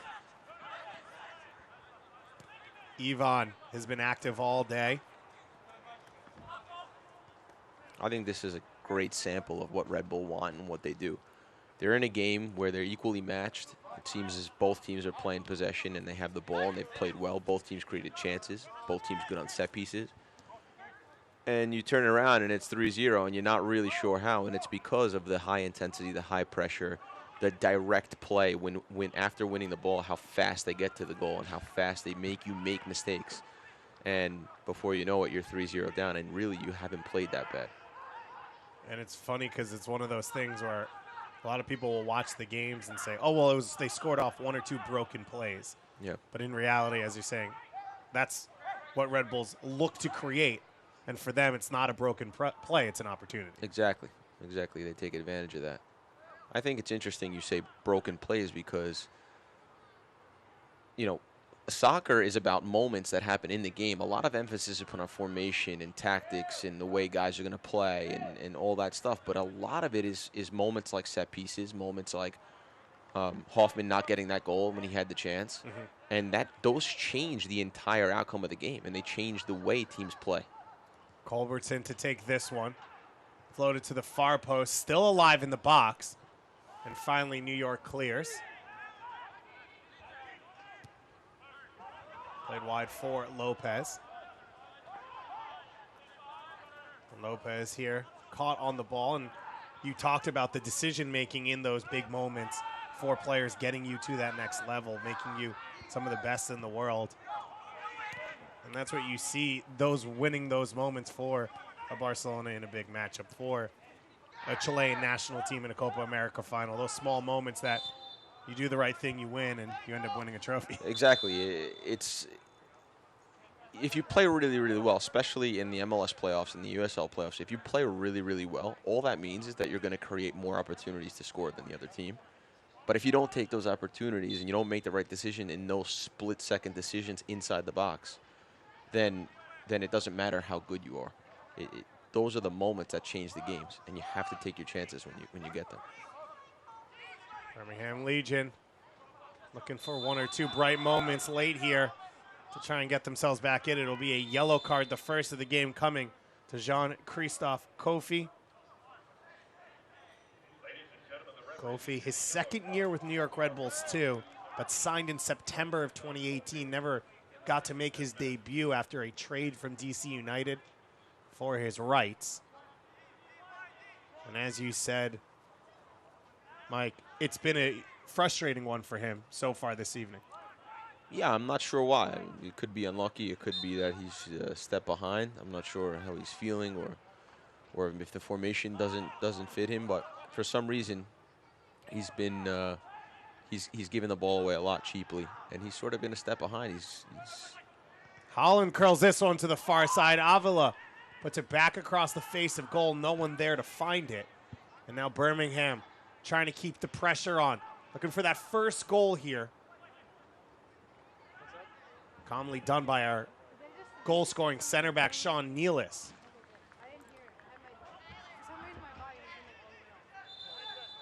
Yeah, like I was saying, you love to see that. You love to see a defender with a little bit of composure. There's a fine line, but with a little bit of composure and try to play out. So Eric Avila already on as a sub. Now Eddie Opoku will come on. We spoke about him coming out of halftime. And he will come on for Daniel Johnson. A key for Coach Wolenek in this game was shutting down Daniel Johnson to try and kill the Birmingham attack. And we haven't said his name as much as you'd like in that final third for Birmingham. Yeah, I think Red Bull and John did a really good job at shutting him down. He was not really a big part of the action. You could tell, though, the way that he plays and the way that he moves, he certainly has some ability. So Daniel Johnson, born in Georgia, but moved over to England and came through the West Ham Academy from 13 to 18 before coming back to the U.S. and playing college soccer. His first year with Birmingham after 2 years with the Chicago Fire. Ball played through Kasim, and a shot over. And we mentioned the MLS teams and a lot of them associated with a guy like Daniel Johnson and Kobayashi and the different players on this field, as it'll be Jared Stroud now to come on. But one of the things Coach Sohn said to us was a lot of these guys are here. They've struggled for minutes, and he's starting to realize the quality is there, but maybe the conditioning or the mentality of playing a full 90 minutes isn't there yet for some of these guys. Yeah, it's a different thing. It's easy to train, and well, not easy, but it's easier than playing the game. And to be mentally fit over the course of a season is a different animal than per se playing a college season or only playing 3-4 months out of the year, or only playing X amount of games. When you have to play twice a week a lot of the times, or once a week for the entire year, and you're only getting a month off, it's a different. The way you prepare mentally and physically becomes very, very important. Jared Stroud coming on in place of Kofi, so Chris Lemma now will drop deeper alongside Kyle Zayats. Stroud will come on in his natural number 10 position for this team as Lopez is down back behind the ball. Lopez has been down a couple times, and you can hear the coaching staff for Birmingham call Daigo Kobayashi's name. So whether this is injury related or maybe just tactical, it seems like Kobayashi will be coming on the field. 36 years old, out of Japan. Kobayashi played 2018 with the Las Vegas Lights. After 3 years with the New England Revolution, including an MLS Cup appearance under Jay Heaps. I played against him as well. Really good player, composed, experienced. I remember once getting into a pretty big fight on the field, not with him, but he was one of the calmer guys, and really nice guy, good competitor. You getting in a fight? It was not me personally, actually, but I was sticking up for my teammates like we're told to do, and getting involved and breaking guys up, and he was there, a very calming figure, and he's just a great competitor. So Lopez there, coming up after the pass, non-contact, but it looks like he will look to continue. So we won't see Kobayashi at this time.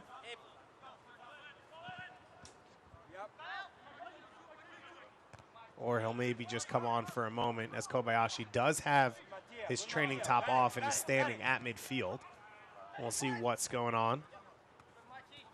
Don't forget, Select is the official ball supplier of the USL Championship and many of the finest leagues in the world. Select has been making top quality gear since 1947.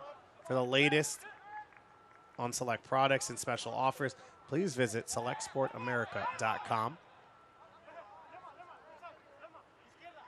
Stroud, the first substitute of the game for New York. As we said, a short turnaround from Sunday to Wednesday here for New York Red Bulls too, but they don't have a game now for another week. So, Coach Wolonek, not any specific minutes limit on this team. It looks like Marcus Epps is over by the bench, getting off his gear and getting ready to go. Is there anything worse, Grella, than being a substitute on a 50-degree game when it's raining and have to just be out doing the warm-ups but not actually getting to the game? Yeah, there is worse. It's that same thing when it's like 20 degrees out. There you go. And it's difficult because mentally you've got to be prepared, and your feet are freezing cold, and you've got to match the intensity of the game from sitting down for essentially something like an hour or whatever it may be. So if you really want to be good off the bench, you need to be watching the entire game, seeing where the other team's deficiencies are, and seeing where you can make an impact the most, and somehow try to match the intensity as fast as you possibly can and catch that second wind as fast as you possibly can. When you're on the bench, were you someone who talked to your teammates about what you were seeing as Holland now flies forward? Kasim pushes it wide. Colbert's in with the cross, and it only finds the feet of Stroud. Were you talking to the coaches or just watching yourself? Most of the time I'm watching myself. I'm really intensely watching the game and seeing where I can make a difference. And then during the warm-up, I'm trying to catch my second wind as best as I can, especially if I know it's going to be a 20-minute or 15-minute cameo, not a big one. And so I'm trying to catch my second wind right away to hit the ground running. When I first went over to England and played for Leeds United, a lot of my appearances were from the bench. And if there's one thing about Stroud here going to work in the box, gets through a number of players. Van Oekel saved, cleared off the line, and Van Oekel recovers. Wow. Really unlucky not to score there. It looked like Zachary Haravu or Tyler Turner, one of those along the Birmingham Legion backline, was able to cover for Van Oekel as Stroud weaved his way through the box and got a shot off.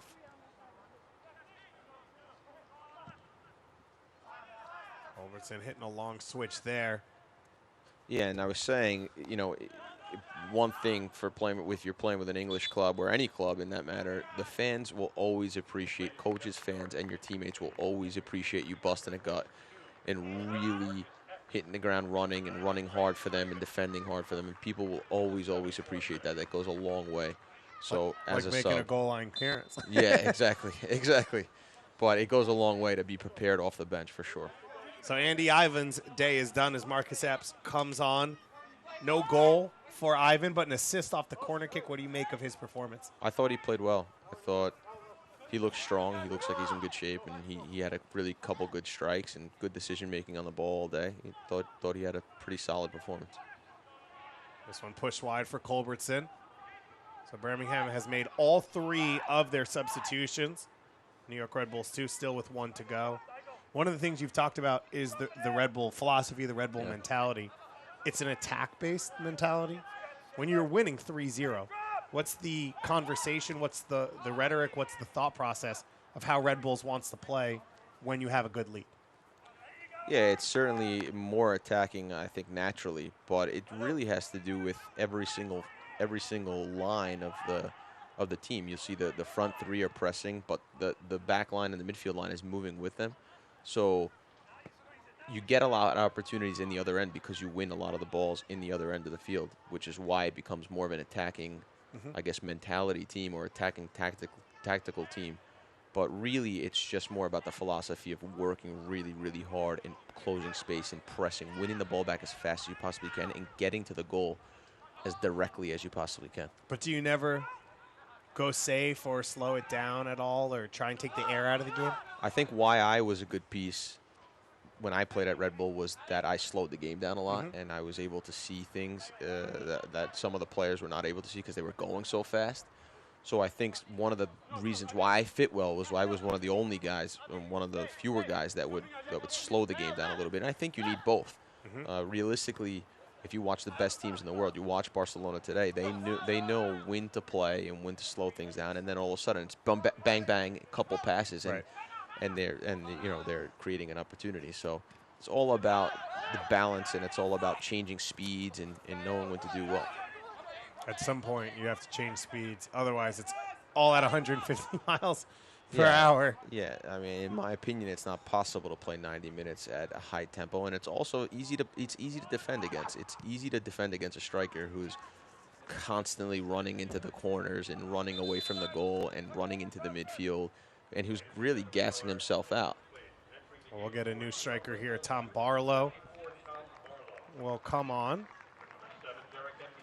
And it will be in place of Derek Etienne Jr., not number 4, number 7.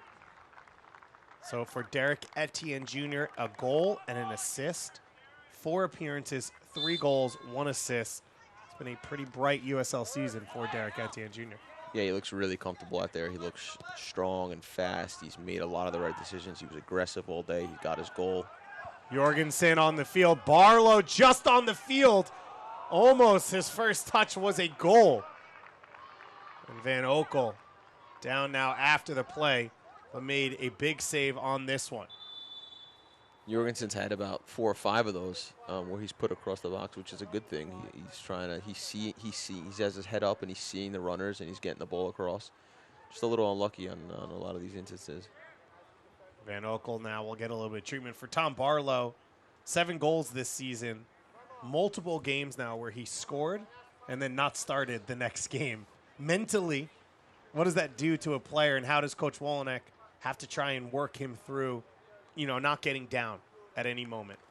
My hat's off to him. I wouldn't be able to take it as well as he is, but it goes to show you, and it's credit to him of the type of person he is and the type of guy he is, that he's just quiet and goes about his work, and those are the best kind of professionals that they are. And I'm sure he's going to have a really, really fantastic career because people always want guys like that. I know.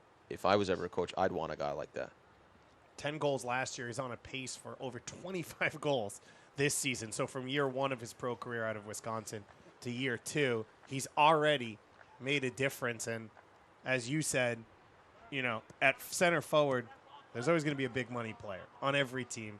So for a guy like that, where your role a lot of times could be super sub, guy pushing teams off the bench, it's a pretty good personality to have. Yeah, it is to a certain extent. When you're scoring goals, you want to play and you want to develop, right? And you want to get a flow going because Jorgensen might sneak in here for one more. He's got 2 teammates around him. Epps gets by 1 defender, and then it's taken away by Haravu. if he scored that many goals, imagine how many if he gets into a rhythm. But saying that, it's really good quality to have to be a good team player. He understands, and when he's called upon, he comes in and scores again. So good on him. Opoku not able to beat Rito out on that foot race. Rito now flying forward. Crunching tackle. Culbertson will take the credit on that one, just a step late. And it'll be a simple yellow card for Kyle Culbertson. The first of the game for Birmingham. Yeah, he's actually not trying to commit a harsh foul there. It's Rito's speed it's deceptively. He's deceptively quick and he just mistimed the challenge. And Rito, a little bit of a long touch coming out of that. Oh, never mind. No, it seemed a little bit late. Hoffman now wearing the captain's armband with Mikey Lopez going off the field. Opoku into the feet of Hoffman. Hoffman's shot blocked, and in the first 10 minutes, this game could have been completely different if Hoffman puts that chance away that Mira made the reaction save to. And now we're sitting with New York Red Bulls 2 up 3-0 Yeah, in the 80th absolutely. minute. I think soccer's a game about it's about moments and taking those moments, and for sure we would have been looking at a different game here. Opoku's corner kick headed down at the near post. Dangerous moments here. Birmingham Legion with an opportunity, and it's into the arms of Ryan Mira. We haven't seen Birmingham create a lot off set pieces in this game. One dangerous look in the first half off a corner kick in here. Just messy defending from New York. Yeah, the ball rattles. No one wins the first ball, really, and that always creates a little bit of uncertainty about the second ball on set pieces. Stroud flying through. He's got 3 teammates around him. He takes the shot himself. Van Oekel spills it, and Jorgensen gets an easy one. 4-0 for New York Red Bulls 2. Flying high early in the season, the highest scoring team in USL. Good attack there. Good counter attack. And made the right decision that time, you know. The rain has been heavy today. Van Oekel unable to control that first one. And for Jorgensen, a frustrating first half. Now 2 goals here in the second. Yeah, and it's great for him. I'm happy to see him score there. So his confidence will go sky high. But he's made a lot of the right decisions, and he's played well. I think Stroud there coming down the field, everyone is dropping off. That back line's dropping off, and he makes the right decision to keep it and have a go. And I think, unfortunately, the goalkeeper spills a relatively easy ball. I think he probably should be holding on to that. So Birmingham Legion knocked off St. Louis, the #1 team in the East, with a 3-2 win already this year. They won on the road against 2-time champions Louisville City, 3-2 as well. But right now, they are currently down 4-0 against New York Red Bulls 2, as the Red Bulls 2 will move to first place in the Eastern Conference with this victory. A commanding 4-0 win in this one. Make sure to tune in next week at 8 p.m. for the ESPN USL Championship Game of the Week on ESPN2, showcasing the Tampa Bay Rowdies traveling to Nashville to face off against Nashville SC, against 2 of the preseason favorites in the Eastern Conference. But those 2 teams will both be chasing this New York Red Bull 2 squad, flying out to a 6-1-1 start with the win on Sunday. It was their fastest season start to 5 victories. And Mike, they don't look like they're slowing down right now. They came out flying in this one and have maintained it. That's what usually happens because there's more space now, and Birmingham's making more rash decisions and easy giveaways, and so everyone wants to get their goal now, right? So So guys are flying forward. So it's been really good performance from Red Bull too. A really fantastic performance. They haven't let up at all, and the guys who've come off the bench have just done exactly the same. So when you're on a team where things are going well like this, now they've got a week off. What does the team do? What's it like to try and maintain, this run, this form? And rest and recovery, and then when you train, you have to train really, really well. When I trained, I loved training, and I wanted to train as hard as I possibly could because it made me feel prepared for the matches. And so I think you need to train well, rest, recover, train well, and keep it going. Make sure the mentality stays the same as tonight was. You're just saying that so that everyone out there will know. Training was like a game for me. It was the most important thing I did. I personally loved training. Look at this. Barlow with fresh legs off the bench. We got 7 goals already this year. Back to the foot of Epps. Closed down quickly by Holland. And Joe Holland going the full length of the field to break that attack up. For Epps, a little bit awkward. New York not letting up here. Stroud looking for Jorgensen. Van Okel's able to save this one from a corner kick.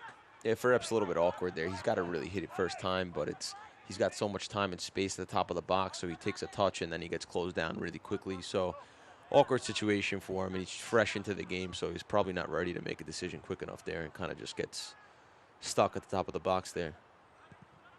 The Birmingham Legion, so much excitement around this new franchise. Playing at BBVA Compass Stadium, revitalized facility, beautiful soccer stadium, a great environment already being built there, and a great roster being put together.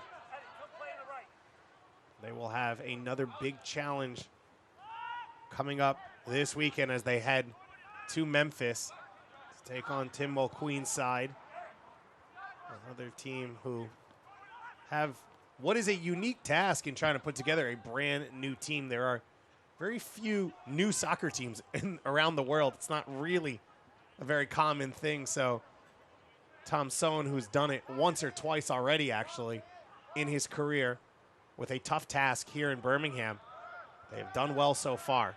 Yeah, what he was saying when we spoke to him earlier was that you've got to be patient. And Jorgensen flying down the field. He's sitting on a hat trick, and he puts that shot over the crossbar. Yeah, he's saying you have to be patient, and when you still got to figure your group out, it takes time to figure it out. Here, this chance here from Jorgensen, probably go inside a little bit quicker and make the defender make a decision. He kind of closed his own angle down a little bit, but then I think is really clever with trying to go near post high. Just a difficult one.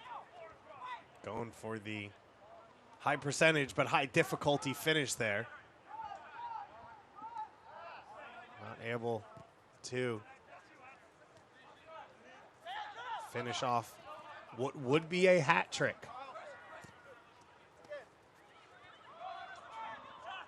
Cross comes in.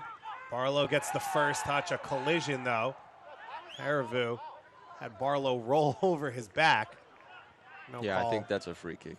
I mean, just from first glance, it looked like a free kick to me. Either way, you're asking for it if you're out there on the field and someone rolls over you. Absolutely, especially at the top of the box there.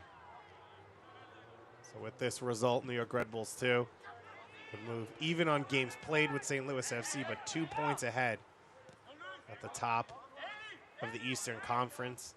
Tampa Bay right now still locked in 0-0 against Indy 11. So with that draw, they would move into a tie with St. Louis for second place with an extra game played. North Carolina FC and Charleston Battery sitting in 4th and 5th in the Eastern Conference. 36 teams in the USL Championship. League One, there are 10 teams starting off in 2019. A new division of play. A new team announced today in Omaha. The first announcement for expansions, additions in 2020. That'll be 47 teams total as of now across the USL professional ranks, as this one's alive in the box, and Mira takes it.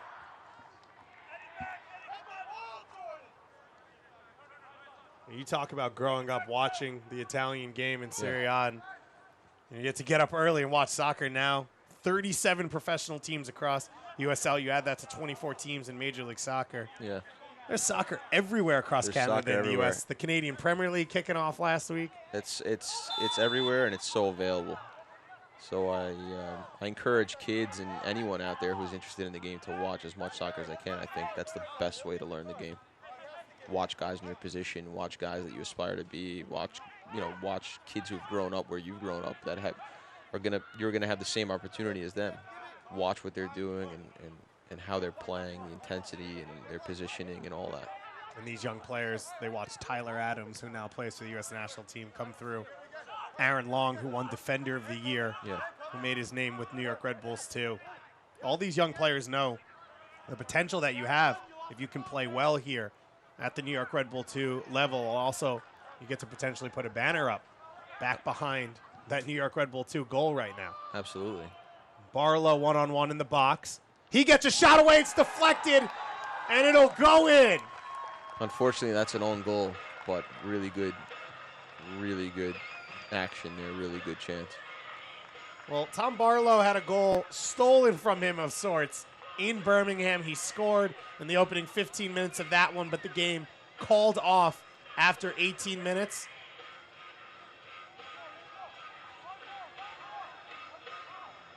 We will see what the final ruling is on this one. But for Barlow, this is why you shoot, right? Absolutely. It's still a goal. It's a goal for your team. In my opinion, the angle, it's just off the target, so the deflection puts it on the target, which makes it an own goal. But I think really makes the right decision and does well there. We get official confirmation. It will be an own goal. You know, Tom Barlow must like but also dislike playing this Birmingham team. Seriously, that's 2 goals that sort of taken away from him. It's kind of like when Romario says he scored 1,000 goals in his career, and he's like, well, I counted, friendlies and youth team games. It's if Tom Barlow ever gets to 998, I'll call him up and tell him he's got 1,000. Sean Nealis earning the free kick there. Nealis with his first professional goal in the 55th minute. Derek Etienne Jr. opened up the scoring in the 24th minute with his solo effort off a Birmingham turnover, and then 2 goals in 2 minutes. The 55th and 57th for Nealis and Jorgensen really put this one away here, Mike, and now 5-0 for New York Red Bulls too. Yeah. It's a really good scoreline, and it does reflect the way they pressed and played and the energy and mentality they brought to this game. It's been really good since the first minute. I think what you'll see that's also interesting from Birmingham, something that I think they got wrong. You see the left and right backs are pushed up so high and wide on the line, and that's a good thing when you want to play and stretch the opponent. But sometimes when you go too high, it becomes really easy to mark. I think when the full backs drop lower, it creates a lot of problems for teams that press, and it creates a lot of uncertainties of these half positions of where to pick him up. So if you see the left back here dropping lower, will actually put the pressing team in more of a problem, because you see the right winger of Red Bull 2 has to go and press the left center back, which leaves the left back in a position where the right back would have to go to him. So the higher he is, the right back has an easier time going to him. And the deeper he is, it's much more difficult for the right back to go to him. So now we are getting official confirmation that corrects the official confirmation that we received earlier. Opta, our stats provider, gives the goal to Tom Barlow. Well, there you go. I'm happy for him. He deserves it. Tom Barlow having a beginning of the season to remember here for New York Red Bulls too. He now has 8 goals on the season in 8 appearances.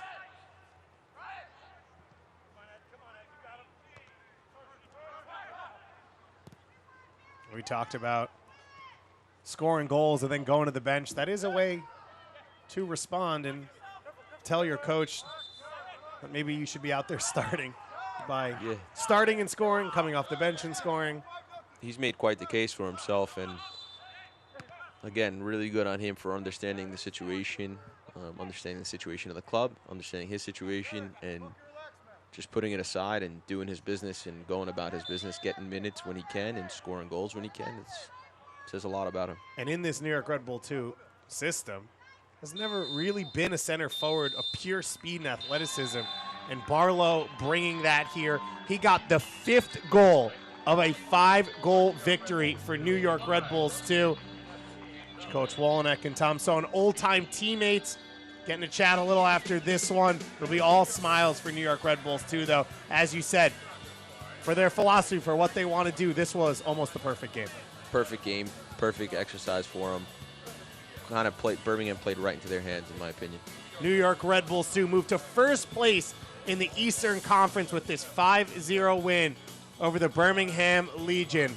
New York Red Bulls 2, the highest scoring team in USL right now, and the highest point collector in USL, sitting on top of the standings over the course of the whole league. Could this be a repeat of 2016, the double winning team? We'll take a look at our full match highlights coming up here as New York Red Bulls 2 roll over Birmingham Legion with a 5-0 win at home.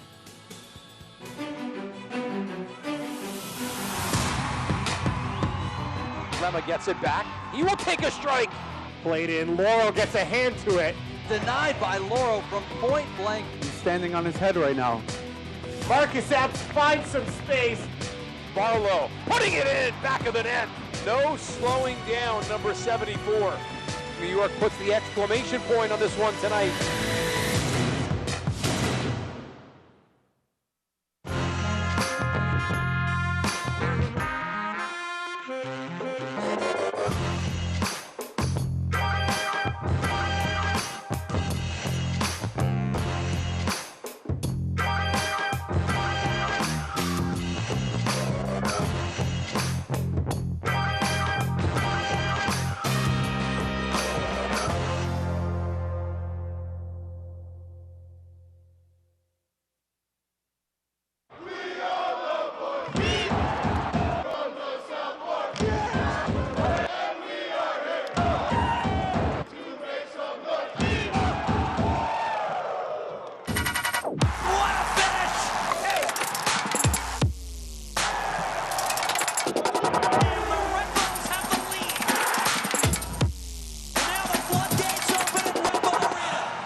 For the fans at MSU Soccer Park, the winning ways are back. New York Red Bulls 2, 3 times in the Eastern Conference Championship game, but 2016, the double winning side, and this team's starting to look a lot like it. Mike Grell and David Goss here on ESPN Plus for New York Red Bulls 2.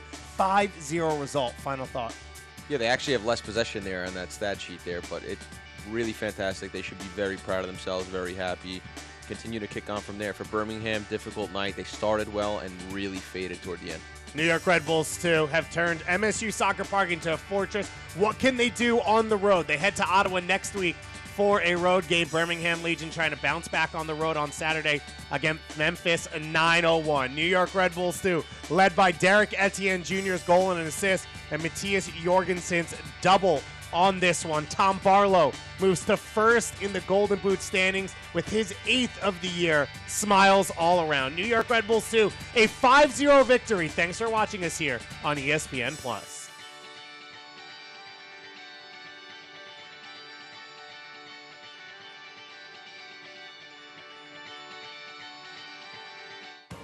This copyrighted telecast of the United Soccer League Championship cannot be retransmitted, rebroadcast, or reproduced without the expressed written consent of the United Soccer League Championship.